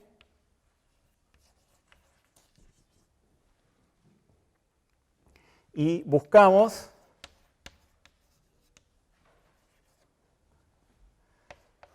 I en O en la misma base. Por eso se llama de ejes paralelos, misma base. Que puede ser la de ejes principales o no, no interesa. Entonces, partimos de I sub ij en el centro de masa. Esto es la suma sobre las masas de las posiciones con respecto al centro de masa son las R, entonces esto es R alfa, ¿es así como lo escribí? Sí. R alfa al cuadrado por delta IJ menos XI alfa XJ alfa. M alfa suma sobre alfa. Este es el que conocemos. Y el que queremos encontrar es lo mismo, pero con R'. Y J, con respecto al punto O, suma sobre alfa, M alfa, R'. Fíjense que lo que vamos a tener que hacer es relacionar R' con R a través del triangulito este, delta IJ menos X' alfa I, X' alfa J. R' es igual a R más A.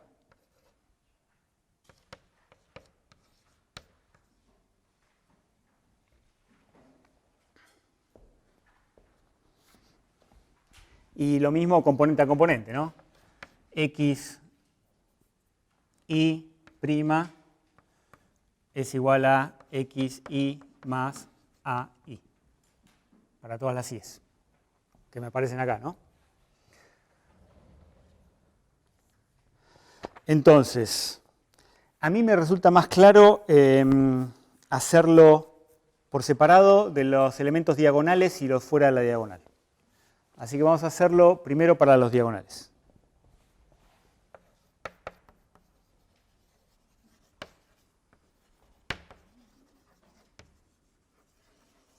Elementos diagonales.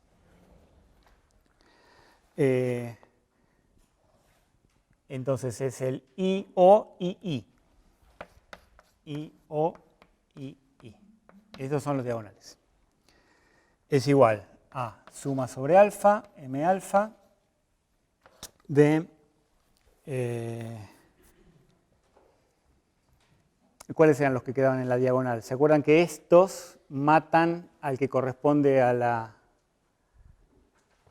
elemento de la diagonal, ¿no? Entonces esto es XJ alfa, hay un menos, ¿no? No, no hay un menos. xj, esto es prima, porque es el de lo, alfa al cuadrado, más el otro, x' alfa cuadrado k. Así.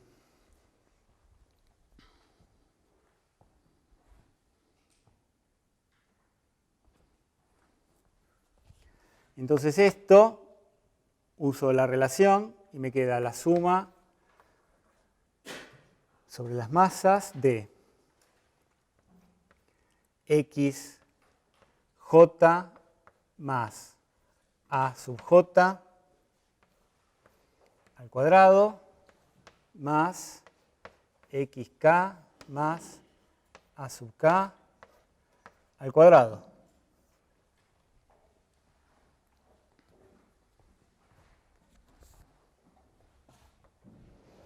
Desarrollo esto y me quedan un montón de términos. Me queda suma sobre m, acá me faltaron las alfas, imagínenselas.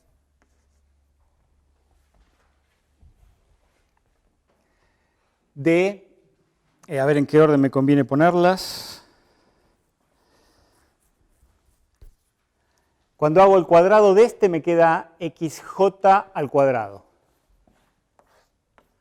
xj alfa al cuadrado.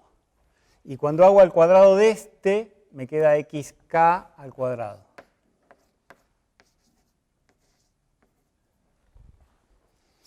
Esta parte me va a dar el I sub II desde el centro de masa. Pero después tengo el resto de los términos, ¿verdad? Después tengo los A's, el A al cuadrado y el A al cuadrado de acá. Entonces me queda más A sub J al cuadrado más A sub K al cuadrado. Y ahora tengo los productos cruzados. Más 2 veces xj por A sub j más 2 veces xk por A sub k. Ese es todo el desarrollo. Entonces, esto los escribí primero porque esto me da el I sub I del centro de masa. ¿Ok? Esto es independiente de alfa, porque el vector A no depende de las partículas. Así que esto va a salir de la suma, me va a quedar solamente eso multiplicado por la masa total. Y esto es dependiente de alfa. Acá tengo x alfa, x alfa.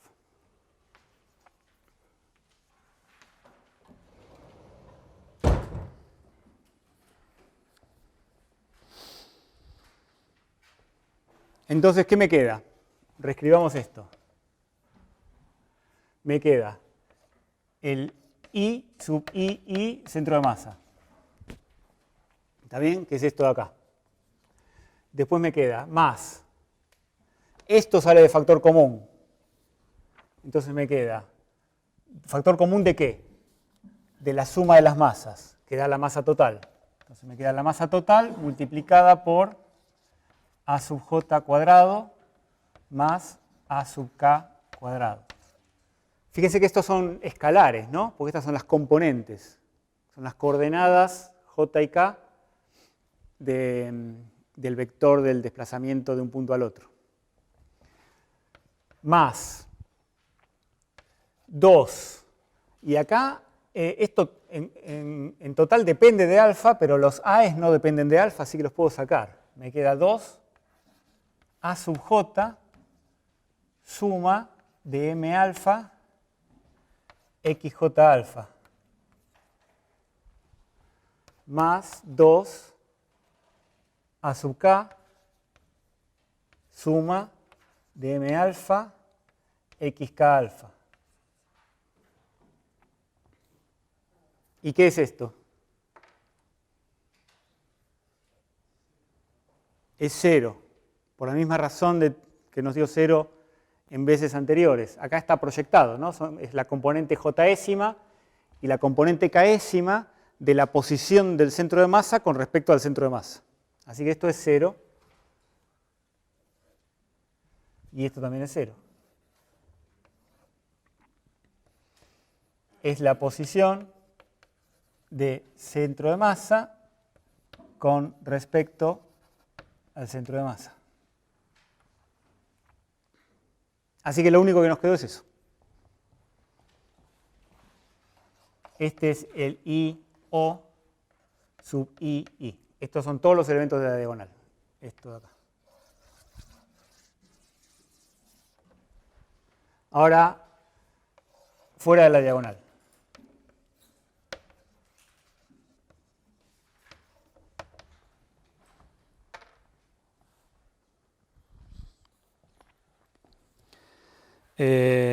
A ver los de fuera de la diagonal. Los escribo. I sub IJ O es igual a, ¿se acuerdan que eran negativos, no? Menos suma sobre alfa de M alfa X prima J alfa X prima I alfa X prima J alfa. Esos son los de fuera de la diagonal con respecto al punto O. Los desplazo. Uso la relación aquella.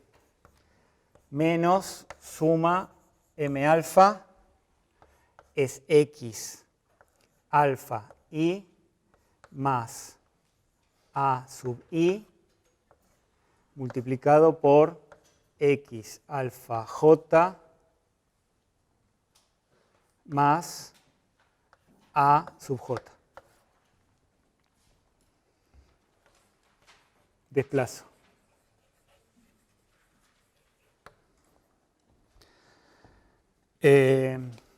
Distribuyo acá, parecido a lo que hice arriba, quedan menos términos, pero hay unos que me da el XY por el XJ, que me va a dar el momento centrífugo con respecto al centro de masa. Así que me va a quedar menos la suma de las masas por, escribámoslos todos, M alfa, XY alfa, XJ alfa, más,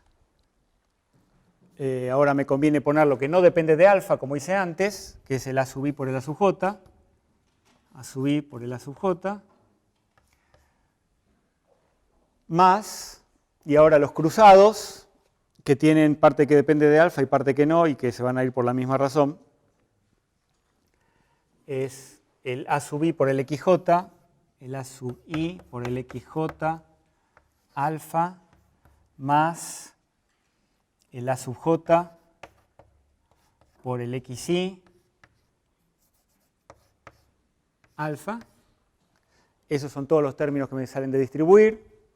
Y de la misma manera que antes, tengo esto que me da el I del centro de masa, esto que me da independiente de alfa, y esto que tiene estos términos, estos factores independientes de alfa, pasan en factor común y de nuevo me quedan estos factores que son ceros. Entonces, lo escribimos acá abajo, me queda menos el I con respecto al centro de masa, centrífugo, no, menos no, me queda el I sub IJ, el menos está en la definición de este, menos, esto también es independiente de alfa, así que sale la masa total por el A sub I, A sub J. Y el resto da 0. Así que este es el I sub O y J, para I distinto de J. Para I distinto de J, porque los de la diagonal los hicimos por separado. Por supuesto se pueden combinar los dos. en una formulita con una delta y j, y dice que el I sub IJ con respecto al punto O es igual al I sub IJ con respecto al centro de masa, más, fíjense la forma que tiene en la diagonal, tiene una forma parecida a las de la definición de los elementos del momento de inercia, ¿no? Así que usamos una delta IJ de la misma manera que usamos ahí para que nos quede escrito, nos va a quedar el vector A cuadrado por delta IJ menos ¿qué? Menos A sub I A sub J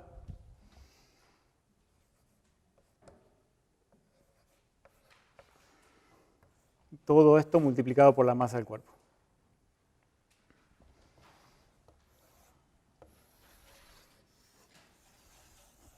Y esta es la fórmula del teorema de Steiner que se usa una y otra vez. Hay que usarla con cuidado. En particular hay que escribir con cuidado quién es A. Fíjense que A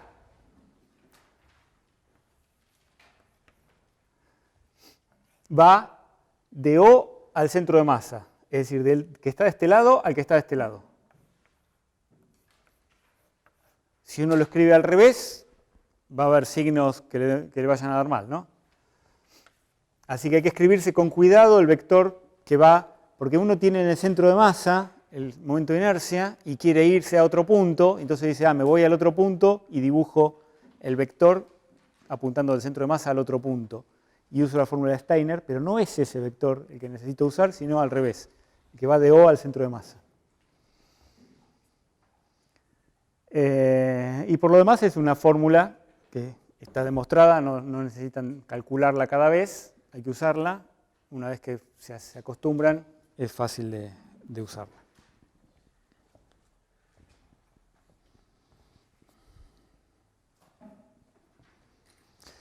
Una de las cosas que les decía, se los dije mientras estaba borrando, es crucial que uno de estos puntos sea el centro de masa. Usamos eso en la demostración, ¿no? Porque lo usamos para sacarnos todos estos de encima. Así que uno de los puntos tiene que ser el centro de masa. Si uno quiere ir de un punto a otro que no sean centro de masa ninguno de los dos, usando esta fórmula tiene que pasar por el centro de masa. Tiene que hacerlo en dos veces. O calculárselo. Fíjense que las cuentas no son demasiado farragosas. Lo que le va a pasar es que le van a quedar estos términos. ¿Qué más? Bueno, háganlo como ejercicio ustedes. Dado el momento de inercia con respecto al centro de masa, que es ma cuadrado sobre 2, lo voy a escribir. A ver.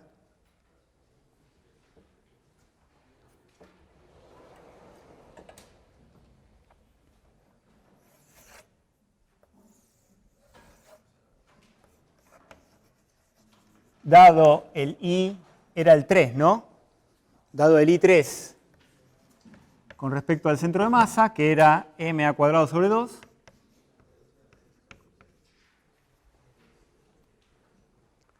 resolver el problema desde el punto de vista del punto P.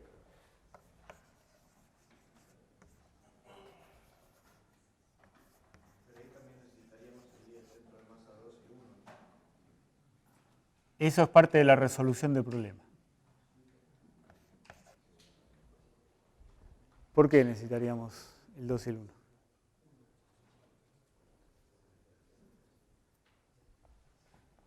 Piénsenlo. Me parece que no. O sea, lo que tienen que hacer es calcular el I.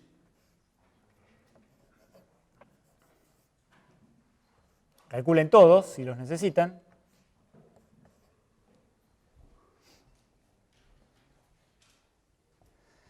Y calcular la energía. A veces acá hay un abuso de notación, ¿no? Pero es tan común que vale la pena estar alerta. A veces uno acá pone la energía respecto del punto P. La energía no es respecto a ningún punto, ¿no? La energía es escalar, no depende del punto que elijo. La descomposición en términos depende del punto que elijo. Es un abuso de notación, pero es tan habitual que vale la pena estar alerta. La energía de este punto que es quieto va a ser pura rotación. Lo único que no es la misma rotación que encontramos acá. La rotación no es la rotación alrededor del centro de masa, es la rotación alrededor de P. Bueno, calcúlenla. Les tiene que dar lo mismo, porque como les digo, la energía no depende del punto donde la calculamos. Tiene que ser igual ¿a cuánto? ¿Cuánto dio? 3/4 de m por r menos a al cuadrado por phi punto cuadrado. El que le decía que hacerlo en las notas está calculado.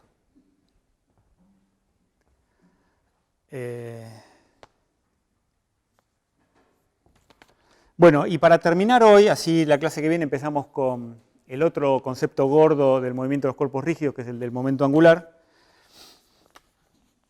Y ya agotamos más o menos lo que podíamos decir sobre la energía cinética.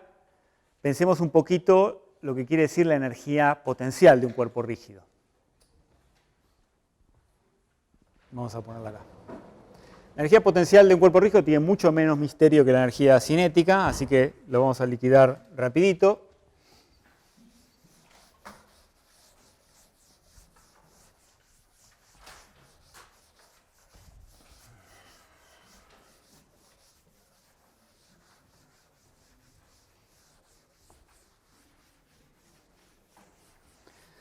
La energía es una magnitud extensiva, ¿no? Así que lo mismo que lo que dijimos para la energía, cuando calculamos la energía cinética, la energía de un cuerpo rígido es la energía de un sistema de partículas. Así que la energía potencial es la energía potencial de todas esas partículas.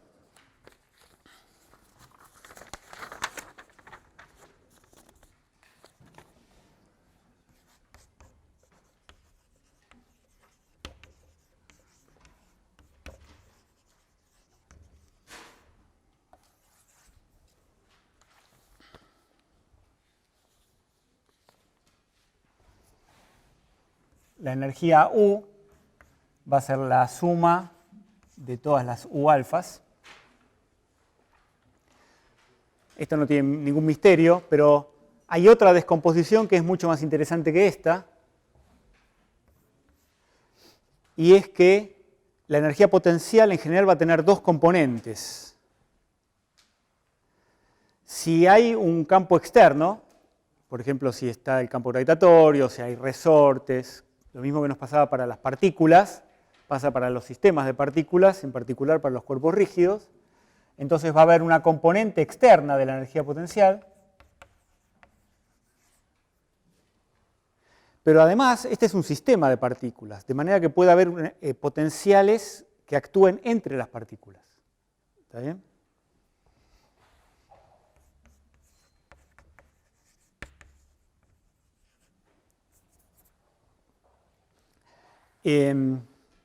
Tienen que estar por lo menos los potenciales que suministren la rigidez, ¿no? Imagínense que son átomos, entonces son las interacciones entre átomos los que hacen que los átomos no se muevan unos con respecto al otro. Así que este término de energía interna necesariamente está presente en los cuerpos rígidos. Ahora, por el hecho de ser rígidos, ¿qué relevancia puede tener esta parte de la energía potencial en la dinámica del cuerpo rígido? Es una constante, porque estos potenciales, U interna, dependerá de las diferencias de las posiciones de las partículas, R alfa menos R beta. Son interacciones, así que dependen de las diferencias de las posiciones.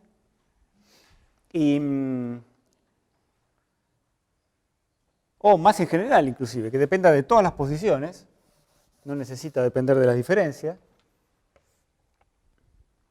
Y como es un cuerpo rígido, estas son todas constantes.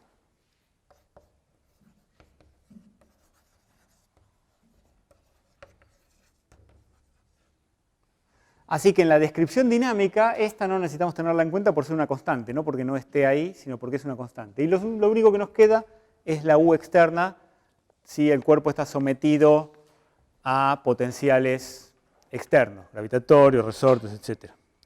Por ejemplo, yo escribí acá un ejemplito sencillo para que se vea. La única que importa es esta. ¿Cómo se haría esto?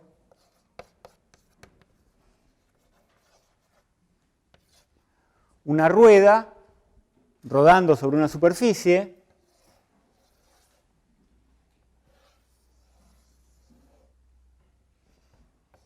Una rueda masiva. Ahora, en lugar de tener una partícula agarrada a un resorte, tenemos una rueda agarrada a un resorte, agarrado a la pared, agarrado de su eje, por ejemplo. Y si quieren le ponemos gravedad.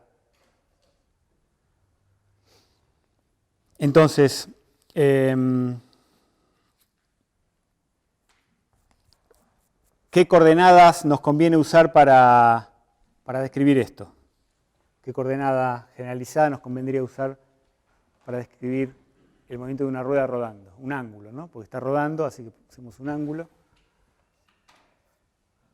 Un ángulo, por ejemplo, marcamos un puntito y medimos un ángulo así con respecto a la vertical. El radio de la rueda también es conocido.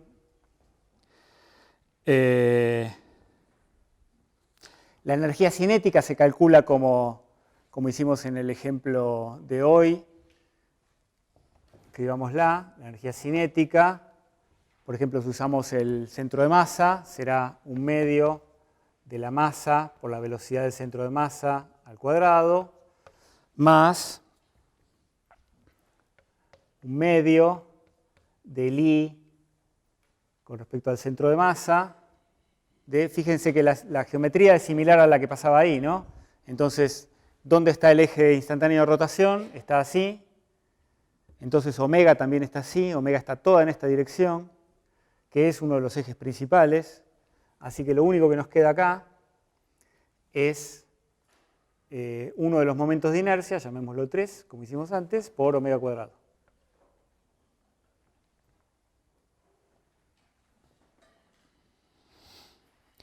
Y haciendo esencialmente la misma cuenta que está ahí, esto nos queda también 3/4, déjenme que lo copie, 3/4 de, en este caso nos queda m r cuadrado phi punto cuadrado. La manera de calcular esto es completamente análoga a la que hicimos más temprano para calcular ahí. Hay que calcular la velocidad del centro de masa, escribirla en términos de la velocidad generalizada de este ángulo y usando el campo de velocidades calcular omega, que también queda escrita en términos de phi punto cuadrado, juntar los dos términos. Eso es sencillo, es equivalente a lo que hicimos a la mañana. Y la energía potencial, ¿cómo será? Tenemos el resorte y tenemos la gravedad. La energía potencial gravitatoria ¿será relevante en este problema? Las partículas suben y bajan, ¿no? Imagínense que esto está rodando así, acercándose a la pared, así. Las partículas de este lado están subiendo, las partículas de este lado están bajando. Si el cilindro es homogéneo, se compensa el cambio de energía potencial de las partículas que suben con las partículas que bajan. Pero si no es homogéneo, no. ¿Está bien? Pero si es homogéneo, digamos que es homogéneo,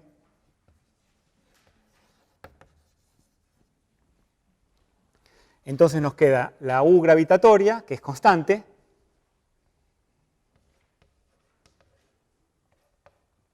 más la U elástica.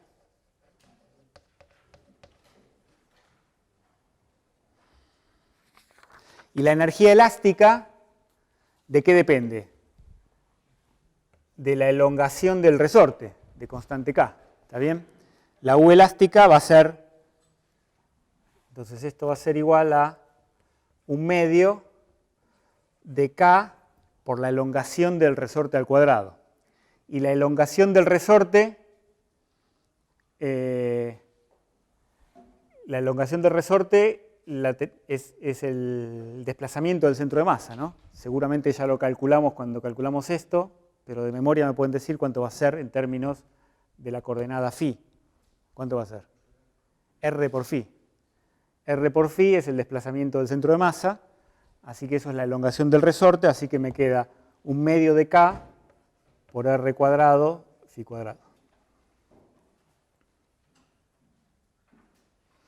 Así que ahí tenemos la energía cinética y la energía potencial.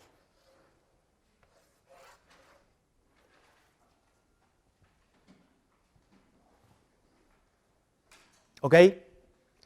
Bueno, vamos a continuar la clase que viene, como les anticipé, introduciendo el segundo concepto importante del movimiento de los cuerpos rígidos, que es el momento angular, y es donde empiezan a hacer cosas locas. Seguimos la clase que viene.